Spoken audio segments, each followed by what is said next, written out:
నమస్కారం అండి అందరికీ. ప్రతి ఒక్కరూ ఈ వీడియోని లాస్ట్ వరకు అయితే చూడండి. ఇలాంటి ఒక వీడియో పెట్టే సిచ్యువేషన్ వస్తుందని ఎప్పుడు అనుకోలేదు. సముద్ర తీరానికి దగ్గరగా ఉన్న పూడిమడకనే ఒక చిన్న గ్రామం అండి మాది. మా వృత్తి మొత్తం చేపలు పెట్టడం. జూలై 2 అనగా బుధవారం నైట్ 2 గంటలకైతే మా తోటి మత్స్యకారులు నలుగురు వేటకు వెళ్ళడం అయితే జరిగిందన్న ఒకే బోట్లో. వాళ్ళు 25 మైళ్ళ దూరం వెళ్తుండగా ఒక పెద్ద కొమ్ముకొని చేప అయితే వాళ్ళకి చిక్కింది. దాన్ని చంపే క్రమంలో మా అన్నయ్య అయితే కాలు జారి పడిపోయాడన సముద్రం లోపల. మా అన్నయ్య కాలుకి అయితే చేప ఉన్న తాడైతే చుట్టేసింది. సో దాంతో చేప లోపలికి ఈడ్చుకెళ్ళిపోయింది. మిగతా ముగ్గురు అన్ని విధాలుగా ట్రై చేశారన్న, అట్లీస్ట్ బాడీ అయినా దొరుకుతుందేమో అని. అక్కడే 4 గంటల సేపు ఉన్నారు.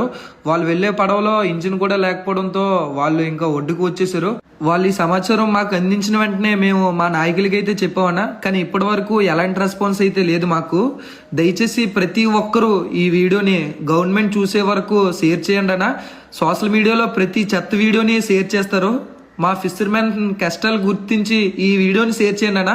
అట్లీస్ట్ ఆ కుటుంబాన్ని అయినా గవర్నమెంట్ ఆదుకుందో లేదో చూద్దాం. దయచేసి మీకు 2 చేతులు ఎత్తి మొక్కిద్దరు అన్న. ప్రతి మత్స్యకారుడి కష్టం ఇలాగే ఉంటుంది. సముద్రంలోకి వెళ్ళిన తర్వాత ఏమవుతుందో తెలియదనా. గవర్నమెంట్ ఇలాంటి విషయాలు కూడా పట్టించుకోకపోతే గవర్నమెంట్ ఉండే వేస్ట్. మన ఫిషింగ్ సంబంధించి కూడా చాలా మంది ఇన్ఫ్లుయెన్సర్స్ ఉన్నారు. ప్రతి ఒక్కరూ ఈ వీడియోని చూసి ట్యాగ్ చేసి స్టోరీలు పెట్టండి అన్న.